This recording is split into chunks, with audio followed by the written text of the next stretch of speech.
Today is November 16th. MLB free agency is going. Verlander rumors are hot because of us. Friend Bryan Hoch joins us. King BBD. Let's talk some Yanks. Talking Yanks with old JOMBOY. JOMBOY Jake. Recaps galore, weekly awards, stat lines, steaming hot takes. Get your Yankees news from these two fine dudes. It's time for Talkin' Yanks. Talking Yanks with old JOMBOY. JOMBOY and Jake. Talking Yanks with old JOMBOy. JOMBOY and Jake. Hello and welcome to Talkin' Yanks live from the DraftKings studio in the Boogie Down Bronx. Myself, King BBD. The offseason is rolling. If you're not in touch with baseball, Twitter in general, if you're just Yankees, free agency is going. A couple of the big name starting pitchers went today. Noah Syndergaard of the Mets, he is now an Angel. Boogity. Erod to Detroit. Free agency's going. King BBD is here. He's floating around. Today's episode is brought to us by DraftKings. DraftKings Sportsbook. They're offering one of their crazy offers, people. Bet $1 on any NFL game. By the way, DraftKings, official sports betting partner of the NFL. $1 on any NFL game. And if one team scores, which they will, it's happened in every game since the 40s, you get $100 in free bets. So if you've been thinking about it, guys, this is your opportunity to get $100 in free bets. This is actually kind of what they gave me, Jim, and BBD, and we've been rolling with the money since then. They have daily fantasy sports with huge cash prizes if the sportsbook isn't available in your state yet. Download the DraftKings Sportsbook app now. Use promo code JOMBOY. Bet $1 on either team to score and win $100 in free bets. If they score, you score. Promo code JOMBOY this week at the DraftKings Sportsbook. Official sports betting partner of the NFL. Must be 21 or older. New Jersey, Indiana, or PA only. New customers only. Minimum $5 deposit. $1 wager required. One per customer. Restrictions apply. See DraftKings.com/sportsbook for details. Gambling problem? Call 1-800-GAMBLER. All right, guys. We off-season always kind of sneaks up on us a little bit, and we kind of, I guess you have to be more reactive than you want to be. Marcus Stroman of the Blue Jays got a big extension this morning. We thought that was the baseball news. Berrios, excuse me. Supposed to be a free agent next year. And then Noah Syndergaard from the Crosstown Mets signs with the Angels. Meanwhile, we started our own rumors yesterday. Jeff Passan filled in for JOMBOY on Talking Baseball, and Trev, I guess. And yeah, he kind of alluded to that the Verlander Yankee stuff is very real, as we've thought. We'll see if that happens anytime soon. We've got Bryan Hoch joining us. We've got 40-man talk that ties into Matt Olson talk. We're in it, people. BBD, how are you doing, my good friend? Doing well. Excited that something's happening. And I guess even if they don't do their first major move, I'd get weird and nerdy about the 40-man crunch anyway. So, and that's coming Friday. So there's just a lot happening. And just the fact that there's moves happening already, which we haven't seen big moves happen this early in recent years that aren't trades. Like, we've got a couple signings. Yeah, November still. I mean, we'll get right into it. I'm doing all right. Jimmy's doing well. I know he's still being dad of the year. I think after Thanksgiving things are gonna get I don't want to say normal, but close to normal. And we'll see what's going on with baseball by then. There's some CBA stuff. If you're into that, go check out Talkin' Baseball, #1 CBA pod in the land. Me, BBD, and Jom did record something that should come out next Monday? It'll be the Tuesday episode. Next Tuesday. I've been teasing it a little bit for you guys. It's a deep dive into, one of the Yankees team needs. I think you guys are going to like it a lot. It brought us into a lot of 40-man conversation because the Yankees already have a 40-man crunch. And this is before we get to if they were to sign a Verlander, if they were to sign a shortstop, if they were to sign anyone. And there's a lot of young guys. And I know 40-man gets into the weeds for some of you. So we might table some of that, and we'll see where Bryan Hoch is at because he's closer to the pulse than us. But it's no joke, and we've seen Cashman do it before when the 40-man crunch, and I think the official day is Friday, right? I think Friday. I don't know the time. Friday. That guys that are 40-man candidates, or we might see. Has there been rumors on Zach Britton getting released because that would clear up a 40-man spot, and he's out all of next year? There hasn't been like a real rumor about that, but Cashman, I think when he last spoke, alluded to he expects him out for all of next year. Right, and that would be the final year of his contract. It's the final year of his contract, so in theory, there's no benefit to the Yankees to keep him. And yeah, some other guys you might have seen this year, like Chris Gittins, if you have to start squeezing bodies off the roster. The flip side on Britton's stuff, just while we're sure there. I know he's close to like the 10-year service time mark, so people, if they just find a way to keep him around and keep him on the IL, that's a nice thing to do for him. Right. Just make sure he gets there. I mean, somebody will sign him the next year. Right. And then also just like they would still have to pay him the real money. So maybe they try to get somebody to take on at least some of his salary, so it would be more of a trade. But he wouldn't pitch for that team either, so it's kind of a tough sell for a lot of teams. The Yankees are usually the team that would be trying to take on money to get something. Right. So yeah, and a guy like Yendrys Gomez, who's shouldn't be in a lot of your books, hasn't pitched for the Yankees, number 89 in your scorebook. He's technically on the 40-man. If you have no idea, the 40-man, it protects you from being snagged from other people's teams in the Rule 5 draft, and there's certain rules around it. You have to be it. on the 40-man to be on the MLB roster. So they protected Gomez last year because they want him around, but they knew he wasn't going to help. Right. Maybe he has a chance to come up at some point this year. So, Nick Nelson is on the 40-man. So the Yankees may have to shuffle some bodies, and they have some of their young prospects that they want to protect for this year's 40-man. So now you're comparing Yendrys Gomez to whoever the next guy is. Steven Riding's currently not on a 40-man spot. Does that make him a trade candidate? Josh Breaux, who was a big Yankees draft pick a few years back, he's potentially eligible. So there's a lot of moving parts there, and that potentially ties into a trade, which you can tie into your future Yankee first baseman. You could tie into your Yankee future center fielder, pitching, whatever it may be. So this is all the pieces of the puzzle that kind of... at this time of year, there's like that list of dudes, either guys who are on the end of the 40-man right now or are going to have to be protected soon. But that's kind of the crop you would expect to see a trade from, or many parts of a trade from, because the 40-man spots are kind of a precious commodity. Right. And, I know everyone gets juiced up about Matt Olson, as we are too, but, something has to happen for that. But like a team like the Oakland Athletics, I think I saw last night from our guy Hoodie Glaber, I think that they have 28 men on their 40 men, where the Yankees are at 40/41 already, I think, without putting guys on it. I think they're literally at 40. I think they're all square because Joelly's announced and everything. Right. Joelly's signing. So with that, we and like I mentioned, we talked to Jeff Passan yesterday. We posted it on our social medias if you haven't seen the quote yet.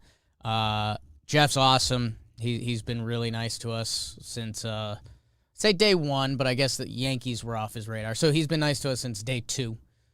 Yes Network, those people were in there first, and then brother Jeff Passan.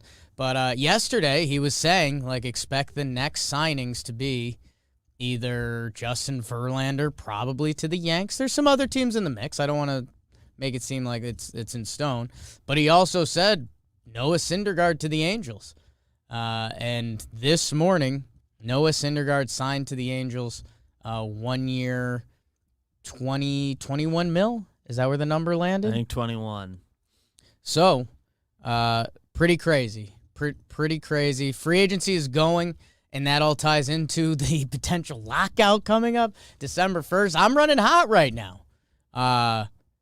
Because, man, it's it is crazy that it looks like a lot of free agents want to get their contract signed, sealed, delivered, I'm yours, before this potential December 1st lockout that could be coming up. So, ton of moving parts there. We're going to bring in our friend Bryan Hoch, the best, racking up his frequent flyer miles with the Talkin Yanks gang. Producer BBD's getting him in here. And Bryan Hoch, he'll be presented to us by Dugout Mugs. Oh, my God, there he is. There he is. What's up, guys? Bryan Hoch, how are you? Good. I'm just waiting for my Dugout Mug. I'm here for that.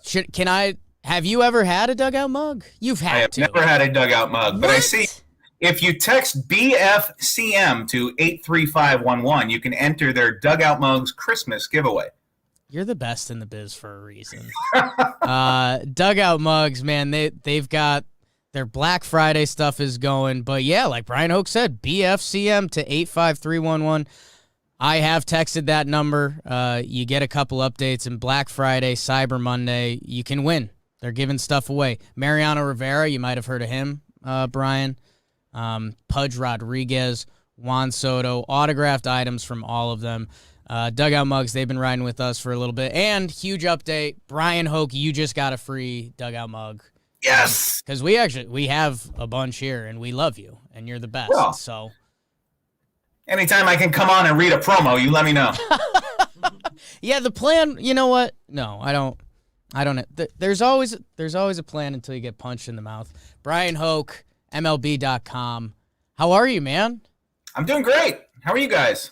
Just, digging in on this offseason here, waiting for things to get going, but things are going.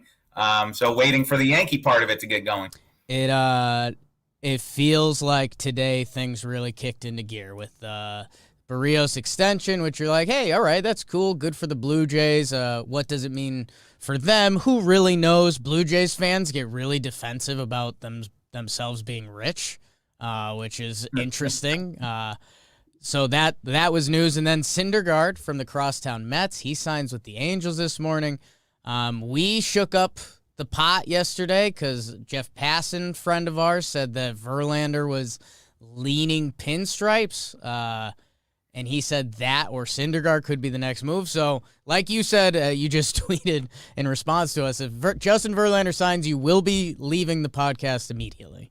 Yeah. And so any Wi-Fi problems or anything, if I log off, the Yankees are making a big move. So, I don't know. We'll see. But Verlander in pinstripes is very interesting to me. That seems like the kind of move Brian Cashman would want to make. Obviously, everything depends on price, but big upside, and it would be a shorter term commitment, obviously at his age. So you're talking about a former Cy Young Award winner, and the Yankees just got one last year in Corey Kluber, and they got a no hitter out of it. Now you didn't get the full season you would have liked out of Kluber, but it seems like the kind of move that the Yankees would be interested in making. Yeah, and we do our best to get in Cashman's head, and it's funny because he has been an open book about a lot of stuff in recent years, and I know that center field quote from the other day kind of shook us all up because it's, wow, he jumped there. I don't think anyone expected that, but I think we all picture the way Brian Cashman thinks, and if he can, you can't predict baseball. An impression you do reminds people that all the time, but yeah, it kind of clicked in my head when you think about where Justin Verlander's at. He obviously wants a great opportunity to contend. He kind of does want the spotlight. Sure. He has a famous significant other. He's finishing his career kind of in what could be compared to Rocket Clemens or Nolan Ryan potentially. He is of that ilk that he should be able to pitch more. And Brian Cashman thinking if we could get to October with Garrett Cole, Justin Verlander, and Luis Severino, never mind before you get to Tyone, Monty, if they make any other moves, that seems to make sense. Yeah, I could see, look, at this stage of Justin Verlander's career, I don't want to try and get in his head, but what's there left to do? I mean, he's, obviously got this long history here. He's accomplished a lot in this game. Yankee people who don't cheer for the Yankees are going to puke when they hear this, but I think there is an allure to wanting to wear the pinstripes. And I think that when you're a ball player and you're retired, and Verlander obviously has more yesterdays than tomorrow in his career, I think there's something cool about saying that you were able to wear the Yankee pinstripes and pitch in that uniform at Yankee Stadium. And so I think that that's definitely an option that I think he will not be able to dismiss easily. And now, is there a lure maybe to going back to Detroit and finishing his career there and, Sure. a bookend to his career? I mean, maybe, but if you want a chance to win a World Series championship, I'd rather be a Yankee than a Tiger next season. Let's put it that way. And I think that playing in New York, for all the reasons you just mentioned, that is definitely an option that I think could be appealing to him. And I think the Yankees, look, Cashman said, pitching. They need pitching right now, and he's one of the pitchers who's out there. Yeah, I think the only team that I think wouldn't surprise me, the only other team besides the Yankees that Verlander could sign with would be the Dodgers, because it's L.A. and the Dodgers, and will they sign Scherzer too? And when you're married to Kate Upton, being in Los Angeles is probably a really good option. Playing 81 of your games at Chavez Ravine, I feel like that'd be a good family move for him. And me and Bryan Hoch will deep dive into being married to Kate Upton for the next 40 minutes. No, what else with this offseason? I guess I didn't mean to go here. No, let's do 40-man stuff first, because you're in it with us. You know the Talkin Yanks people. That's we're the real ones, and the 40-man is a big discussion. And Brian Cashman has been known to trade those 40-man guys before they have a chance to be taken for free. I know I've seen a lot of Garrett Whitlocks in the chat today, and recent memory often jumps in front of our head. Do you think there could be, obviously there's been Yankees trade rumors, do you think we're going to see something go down in the next 48 hours or so, Yankee trade-wise, because there's a lot of bodies, not including the guys that either need protection in the next, Friday? Yeah, Friday. Yeah. So I don't know if it's the next 48, but I mean, it's close to the next 48. I mean, something's got to happen here. You're not just going to lose all these random guys. So I think you're going to have to clear some spaces here. And I think that everything is pretty much open for discussion. But I think that Brian Cashman is certainly getting interest on a lot of pieces. He's heard a lot about the bullpen. Apparently, a lot of teams have been calling him, asking about the bullpen, and they thought the bullpen was going to be a strength for them last year. It wasn't really. It was okay. They upgraded it on the fly, and midseason it was better in the second half. But I think that you're looking at probably some kind of 2-for-1, 3-for-1 deal is cooking here, and I'm sure they've got a lot of options that they're trying to preference out, but something's going to happen here because you've got that hard deadline coming on Friday where, you use them or lose them. And, to go back to the Garrett Whitlock thing for a second, though, I think that a lot of that was because of the pandemic year and having no minor league season. And he was hurt anyway, so we wouldn't have really had eyes on him anyway. But when they left him unprotected, I certainly, in the moment, didn't think, oh, my gosh, they really lost something with Garrett Whitlock. So I think that you just never know. It's a crapshoot with that Rule 5 draft. And I think that there's going to be a lot of opportunities for teams to jump on players at the Rule 5 draft. And so, this is a big week for the Yankee 40-man roster. There's no doubt about it because, I was looking at that thing when the guys had to come off the 60, and I'm just thinking, man, they've got a big traffic jam here, and they're going to probably lose somebody that they wish they didn't have to lose. And so if I'm the Yankees, rather than see a guy just disappear off the roster, I'd like to get some value back.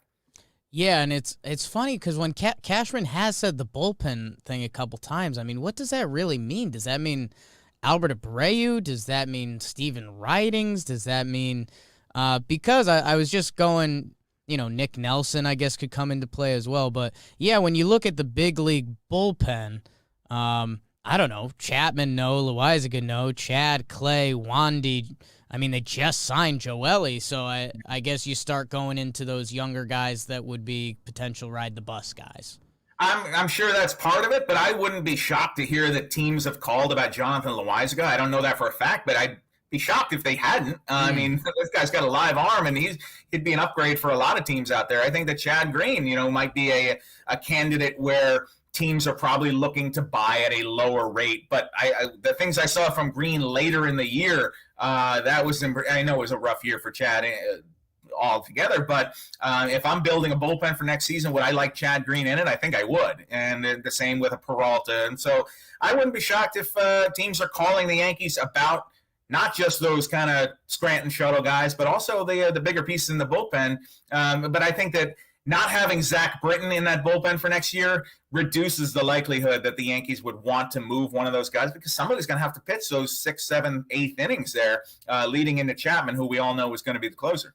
Yeah, and that's I know Clay Holmes broke out, and hell, Wandy was great for a little bit there. Clay Holmes was probably one of the biggest, one of the best moves of the offseason, the trade deadline for the Yankees, no doubt. I think it was the period where Aroldis got a little lost, but that Yankees bullpen got so thin so quick that if they moved a Chad or a Johnny, obviously it's free agency and there are relievers out there, but it just feels like then that becomes such more of a priority this offseason that I don't know. I guess I haven't really kicked the tires on that. Is that the phrase? That is a Cashman phrase. That is a classic Cashman phrase right there. Kick the tires, and yeah, very good. You've been studying. I'm trying to get into the Boris phrases. Those are the depths of my brain. God, I can't. We could spend too much time on that. Okay, so we'll see what happens with the 40-man. Again, that's going to happen in the next 72 hours or so. Today's what, Tuesday? So Wednesday, Thursday? Yeah. We'll see what happens there. I guess the other thing that I'd love to ask you about, Brian, is that center field, Hoch, when Cashman's kind of first quote of the GM meetings, was that where it was? Was, we're going to address shortstop, which, everyone's kind of been saying since middle of this season. And then he said center field, which really opened up my mind because we know the Yankees do like Aaron Hicks. They extended him.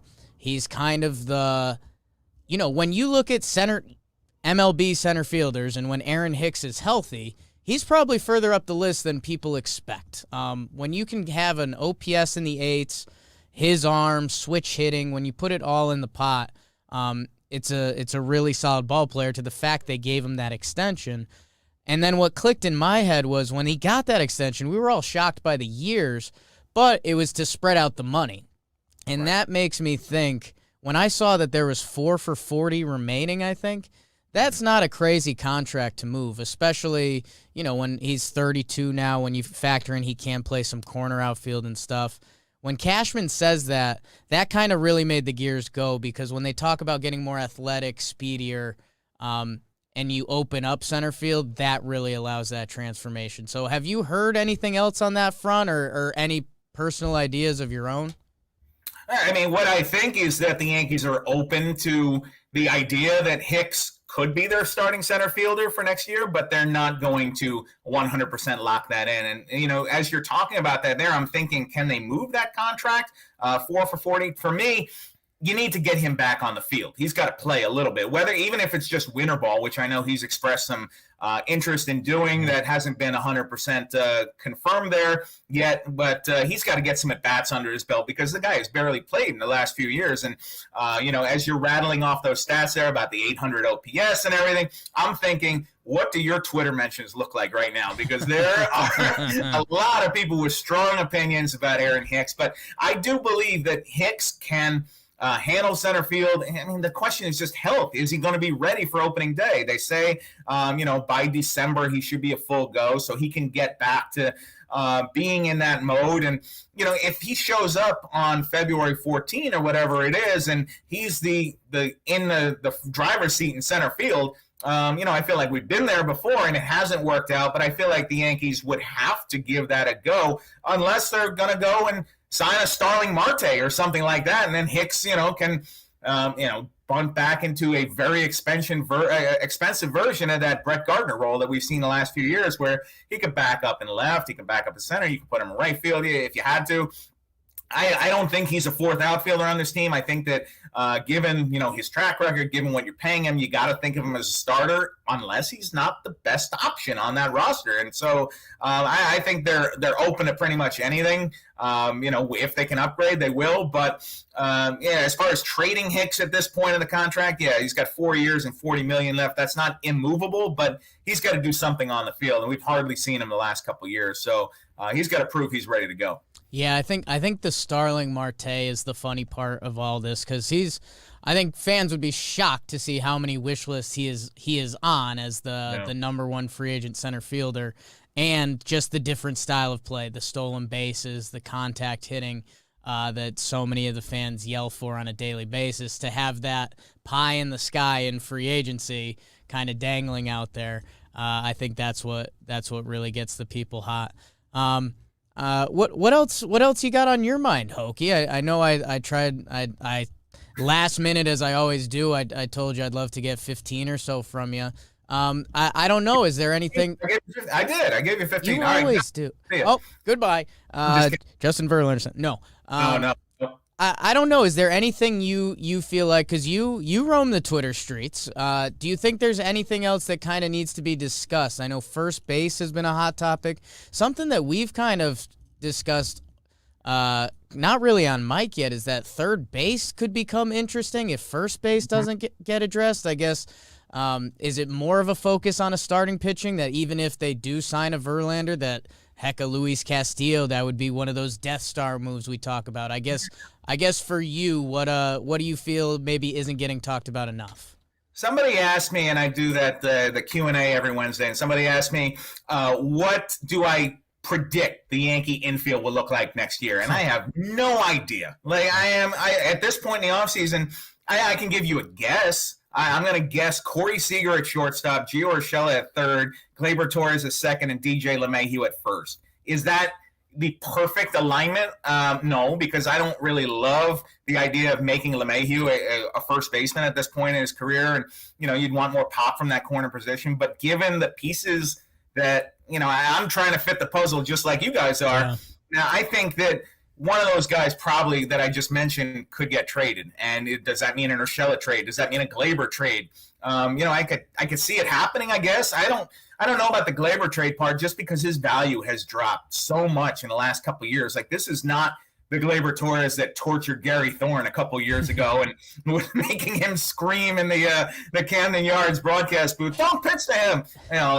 Where did that Gleyber go? The 38 home runs in 2019. So that is one of my unsolved mysteries for this Yankee team here. I could see Urshela being very appealing to a lot of teams. If you've got to move Gleyber over to third, or you can move DJ to third, I guess. That's the thing, is that DJ's flexibility allows you to kind of make a lot of those different permutations in your head. But I think DJ's best at second base, and as long as Gleyber's on this team, he's not going to play second base. So, I have a lot of questions about how this infield is going to go. I still think Seager's their guy at short, but there's a long way to go between now and then.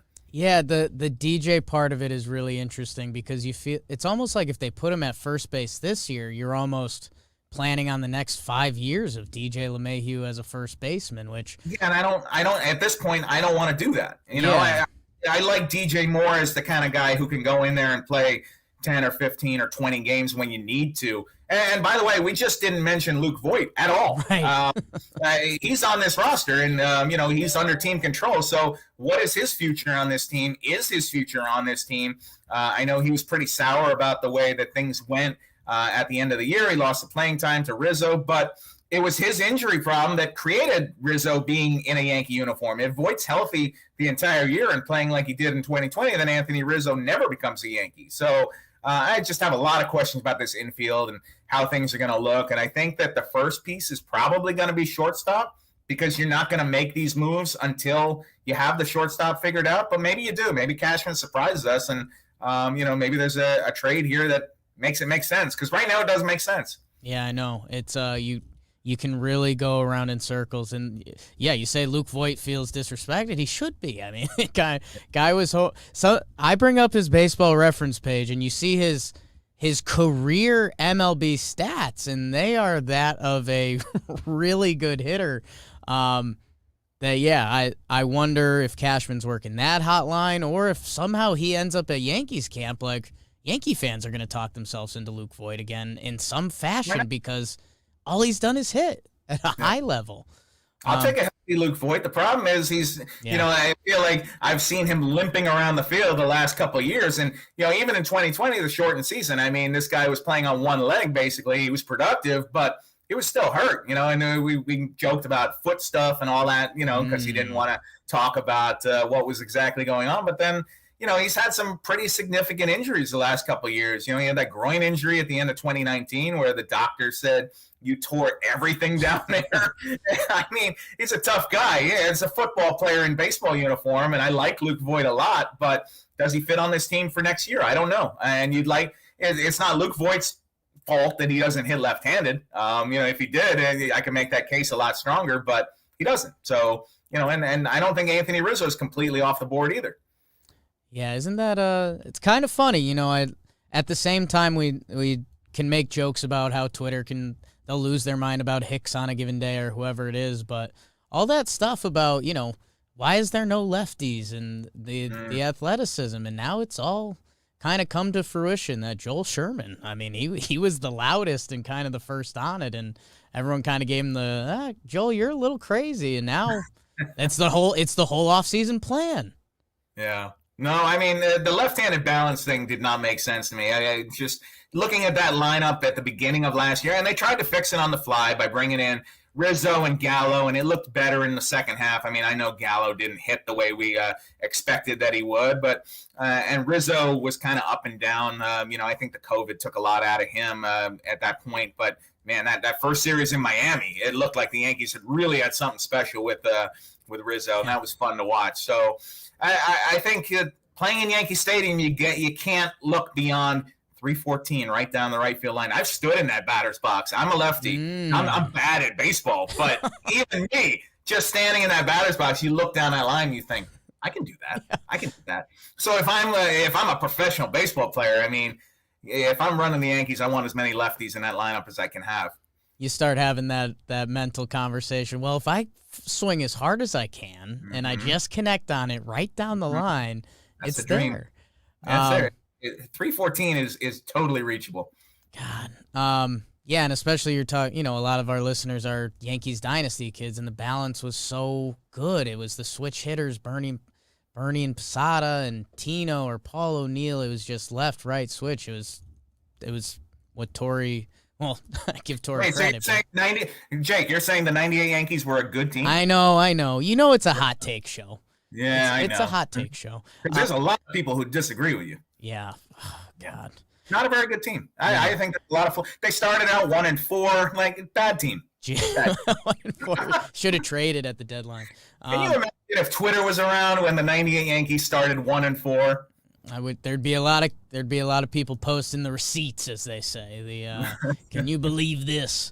Bryan, is there anything we can hype for you? Check out MLB.com. Are you doing a new video segment? I was just on your Twitter sphere. Yeah, we do a beat report. We do some video. We do some audio, and try to reach the masses with as much Yankee content as we can. And we got a lot to compete with Talkin Yanks and the JOMBOY media empire. So, I work for this little outfit called MLB.com, and we just trying to keep up with you guys as best we can, and have our little corner of the internet there. So you can come find me on Yankees.com, and we got the Luis Rojas conference call in 20 minutes, so we'll get to talk to him and get to know Luis a little bit because he's got a long way to go crossing the what used to be called the Triborough Bridge, now the RFK Bridge. I'm always going to call it Triborough though. That's fine. And Bryan, before I let you go, can you run through the Yankees' potential infield real quick as John Sterling? Well, DJ, you're gonna know first. At first base, you could have Luke Voigt, but possibly DJ LeMahieu, and at second base you could have LeMahieu, and but more likely Gleyber Torres, and at shortstop, nobody knows. Nobody knows who it's gonna be. I mean, you tell me, is it gonna be Carlos Correa? Is it going to be Corey Seager? And do you want Trevor Story? People will tell you they know who the Yankee shortstop will be, but you can't predict it. You can't predict Yankee shortstop, except Derek Jeter, the best El Capitan. And at third base, Gio Urshela, the most happy fella, unless it's Glaber or unless it's DJ, and I need a nap. Bryan Hoch. Claps. You're the best. Thank you so much. I'm sure we'll probably be talking to you soon. I'm here. Call me. You're the best. Thanks, you, guys. Bryan. You got it. See ya. Ladies and gentlemen, that was Bryan Hoch, MLB.com. He's the best. The Sterling, I mean, that's tough to match. As a guy who does some silly impressions, Bryan Hoch has clearly listened to a lot of John Sterling, and he's done that impression a few times. And he should, because it's really good. The Correa line got me there. Might have to clip that out to give Bryan some extra love, because he deserves it. He's the best. And that interview was brought to you by Manscaped. Bryan Hoch manscapes his head. You can manscape by your other head. Oh, boy. Holiday season's coming. And with Manscaped, they just launched a new product. Their 2-in-1 body wash, shampoo and conditioner. It's time for yourself or someone who needs it. Beautiful skin, hair, and balls this holiday season. Go to manscaped.com. Use code YANKS, 20% off. Free shipping. They have their Performance 4.0 package. That includes the Lawnmower 4.0, the trimmer. Take care of it down there. Crop Preserver, Crop Reviver, Anti-Chafing Ball Deodorant. This is the stuff you got to be doing, fellas. Or, hey, ladies, maybe you know a fella. It's the holiday season. It's coming up. That could be a nice little, gentle, hey, instead of starting a fight, maybe for the holidays, you get them this, and it's like, oh, you could tidy it up down there a little bit. Oh, man, I wish. Now I kind of want to pay Bryan Hoch to do ad reads as John Sterling. Yeah. Okay. Yeah. We'll look into that. It's promo code YANKS at manscaped.com. 20% off and free shipping. Bryan's the best. BBD, what do we learn there? We have no idea who the infield's going to be. Yeah. No, it's Bryan touched upon a few things. I know we keep teasing it, but what should be our Monday episode, unless there is some breaking Yankees news that we might just release something that kind of matters and doesn't matter. I know we keep teasing that. The Yankees infield, here's what I'll say. If you want to sit at home and do it by yourself, if you have a Yankees group chat, whoever you talk Yankees with, walk yourself through the Yankees infield like Hoch just did. Shortstop, we know there's going to be change. We don't know what the change is. There's a lot of good candidates, and it's ice cream flavors at this point. If you like Carlos Correa, cool. If you like Story, awesome. If you like Seager, also cool. Those guys are really good MLB shortstops. Some are better at defense, some better at offense, lefty, blah, blah, blah, the whole thing. Gleyber Torres, he's kind of a kingpin in this whole thing. Because if you think he's a real trade candidate, then second base is potentially open. If not, I know Hoch alluded to it, potentially a Gleyber third base if a lot of things happen.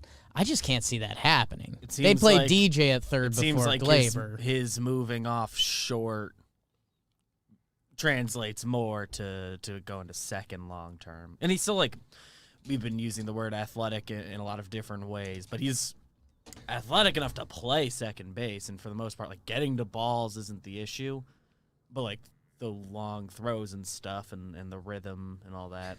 Having a little extra time at second seems to do a decent amount for him. Yeah, I mean, Gleyber Torres in 127 games last year, he stole 14 bags. I kind of want to get maybe I'll bring up some of his monthly splits because, there is a ball player that even if Gleyber Torres isn't the 38 homer guy, which, by the way, I know that number. I just saw that in the chat, and it shocked me too. Gleyber Torres can be a good ball player. August. So let's see. September, October, 280, 339, a 759 OPS. Like, I know that's not incredible, and Gleyber can definitely do more than that. But basically, those brag stats, about that, but those that's stats with a couple more doubles and a homer become what Gleyber Torres probably his expectations should have been as a major leaguer. But because he came in so hot, and had that big homer year with juice balls and everything, that he was never supposed to be a big time power guy. Then he hit 38 homers in 1 year. so expectations shift. or maybe this is how I should butter knife the number. Maybe this should be the tweet. His last 36 games, August through October. August 1st, 305, 350, 795 OPS. So, yeah, if you can dance around those numbers a little more, probably a lower batting average, a little more pop, and that's probably where you're happy. That's probably where Gleyber should land. And the other thing I'd say, if you are a Gleyber could be traded candidate, his value's at an all-time low. That just doesn't really make sense. Do I think there's zero chance? No, there's No. a chance. If it's part of a big trade and the team Everything has a price. fully believes in him, yeah. But if you're the Yankees, I mean, how many times does Cashman over the years have to talk about the value of players, acquiring guys on lows and trading at highs? Right. How many times is he going to give that speech over the last decade before you actually believe him? Casey Dixon just gave us $50 in the chat, so that's, I think I have to, like, kiss you or something. We can work that out. So, yeah, so I'll say that. So let's say Gleyber's not being traded because he's young and his value's at an all-time low. Essentially, shortstop and second base are locked up. DJ LeMahieu is going to be on the Yankees next year. You have to assume it's not in a super utility role, but he can do that. You have to assume might DJ's play. starting opening day. Yeah, he might not play one position every. He's gonna have one day a week playing like second or. And I think we're starting to get into third, next week's whatever. episode a little too far, so I'll stop. But I'll take a line that Jimmy says in it that, like, Gio, I think he said it about Gio, but you can say it about Luke Voigt too. They almost have a limp at this point in their life. Every time we watch Gio and Voigt play, it seems like they're hobbled. So when you put all of that in the pot with the Yankees saying they need to get more athletic, which means speedier, basically. I don't know. There's going to be changes coming soon. We assume there will be some in the next coming days because of that whole 40-man discussion. We'll see if Verlander becomes news. Jeff Passan was right about Noah Syndergaard, and he seemed to talk about Verlander in the same ilk. If that does, that might be a breaking Talkin' Yanks. Probably would be. That would be at least a cool 2030. That would qualify. If not, we do plan on doing a Thursday episode. I guess if Yankees news does break between now and then, whether signing or trade, There's a chance that could replace potentially sub in. We'll obviously let you guys know on that. If it doesn't happen, like if Verlander signs in an hour, we'll still do a Thursday episode. But like if it happened tomorrow, Yeah. then yeah, probably that's just the replacement. But I don't know. Anything else you think we got to do, BBD? I suppose if we can talk a little bit. I mean, Hoch mentioned it. Bullpen's a position of strength for the Yankees right now, and Cashman's alluded to getting a lot of calls about the bullpen. It's a position that a lot of teams want to fill and have reliable pieces there, and the Yankees sort of have a lot of those. So there's a world where they deal from there as well. Maybe not in a Matt Olson trade or anything this week necessarily, but like Chad Green, nobody. I guess there are people that want to see him traded because people are not nice. Mean. I have no interest in Chad Green not being here, but he has 1 year left until he hits free agency, and he's a good reliever. You can flip him.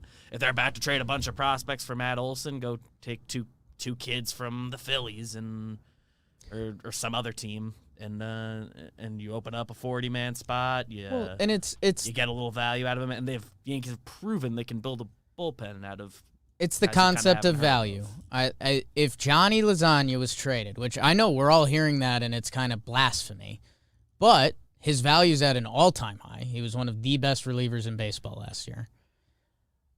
And if Johnny Lasagna gets you a new elite center fielder, whether that's ties into Byron Buxton or even if it opens you up for Starling Marte, that is something you have to consider because it's easier to find a free agent reliever than center field or is it third base? I don't know. So I guess I appreciate Hoch opening up that thought. It just is scary because Johnny Lasagna was awesome last year in one of the linchpins on the team. If Johnny Lasagna doesn't exist last year, the Yankees are like close to 500. And like Lasagna specifically, like he's still here a couple more years. They don't have to do him, but like any of the bullpen guys, I don't think they're actively shopping and trying to trade him. But if that's who a team wants in another trade, or they've got another one coming in, then yeah, it's an option. They can't be closed off to the idea. It's scary though. I get it. Yeah, I get it though. Okay, well. We covered a lot there, guys. Everyone tweet at Bryan Hoch and say, wow. And just see what happens. He'll probably like it. He's a nice guy. Thanks to King BBD. JOMBOY is doing well. Got a lot going on with the baby and stuff, like we said. But yeah, we've got some really fun stuff lined up for Thanksgiving week. We might have a live reaction coming up if something happens. Otherwise, we'll see you Thursday at noon, right? Yeah. All right. Well, thanks, everybody. We love you. Tell them, Grams. Go Yankees.